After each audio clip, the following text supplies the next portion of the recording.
As the government puts the army on standby to combat the fuel shortage across the country, we're going to get the views of one Conservative MP, Tobias Ellwood, who is, of course, chair of the Defence Select Committee and joins me down the line. Very good afternoon to you, Tobias. I suppose, first of all, let's start with where we're at in this kind of crisis to a degree. It does seem that some of the panic buying is easing off. Is that what you're hearing? Is that the sense that you have? Yes, it is, and I welcome the announcement by Grant Shapps to say that this is exactly the case. People are recognising the need to manage their fuel expectations and to get back to some normality. We're now seeing government starting to catch up with the situation. I think we need to get ahead of it rather than just, keep up with it. The country wants to see that the government is in command. There's a clear cross-Whitehall plan. We've gone from fuel shortages of 1% pump shortage to 90%, and we need to get that back. We need to alter people's behaviour. We need to stop this panic buying, and the way you do that is to regain the confidence of the navies of the nation. Bringing the British Army in is just one step. I wouldn't have brought them in standby. I'd have actually mobilised them to show that we're gripping this situation. But there is a wider challenge here to deal with the chronic shortfall of lorry drivers, and that's something that we now need to focus on. But Tobias, in many ways, some would suggest that even suggesting bringing in the army is a bit like saying panic, don't panic, but it gives the impression of panic, doesn't it? I mean, it's pretty extraordinary to bring in the army. It gives people a sense that there is a proper crisis, no? No, I disagree entirely. People can make up their own minds when they turn up to a petrol station and there's no petrol there, or the bollards are across there and they can't even get in. What they'd like to see is action. They'd like to see a plan to get us out of this. And if the armed forces play a role in helping that, then absolutely right. That's exactly what they are there to do, not just to watch our backs and allow us to sleep safely at night, but to support government departments when there is a requirement. And if there's a shortage of petrol and the army is able to deliver petrol, then surely it's absolutely right to allow us country to move forward by them providing that support. So I disagree with you that somehow this is going to cause more panic. If you're waiting in a petrol station, there's no petrol there, and the army turn up with a big, tanker of petrol, you'd be delighted to see them, surely.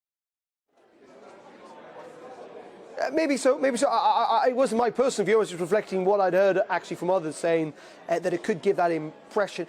In saying that, we should step back a little bit maybe and say, this is September 2021. How have we ended up in a position in which we're even talking about bringing in the army? I mean, have the government really messed up on this? Yeah, well, let's just put to bed the idea that there's more panic when the armed forces arrive. The cavalry is arriving, and that is exactly us trying to get out of this situation.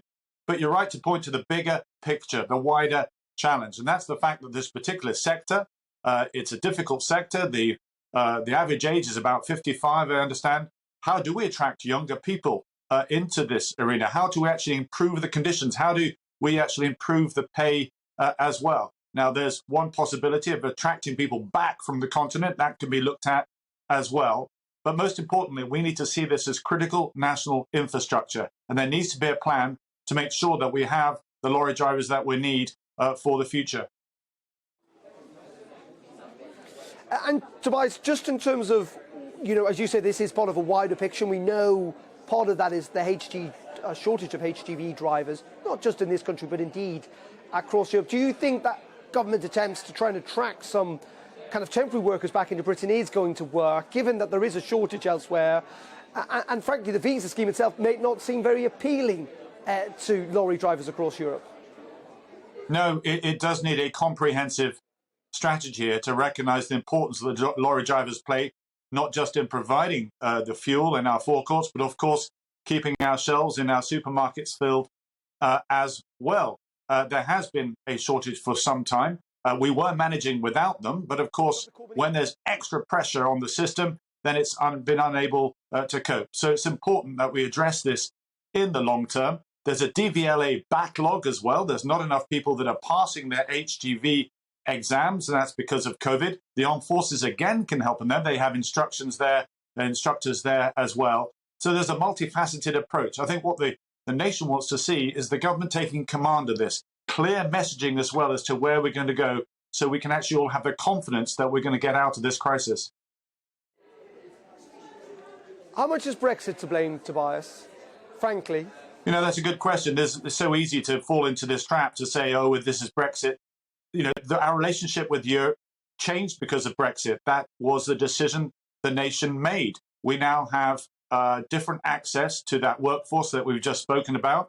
There's different immigration issues as well. There's different checks and balances when you move trucks backwards and forwards. That is what we've decided to do. And if you don't prepare for that, if you don't mitigate for the changes, for the new customs regulations, you're going to run into problems. Blaming it on Brexit or one way or another, actually, I think is to regurgitate an old argument, which actually I don't think is helpful. Brexit has played a part, there's no doubt about it, but we need to prepare for the new ground, the new land that we now have chosen to walk down, and that means extra commitments to making sure that we have a workforce that can tolerate a loss of support coming from the continent. 10 to 15% of our workforce comes from the continent. If they choose to not participate for whatever reason, we need to have a plan B there.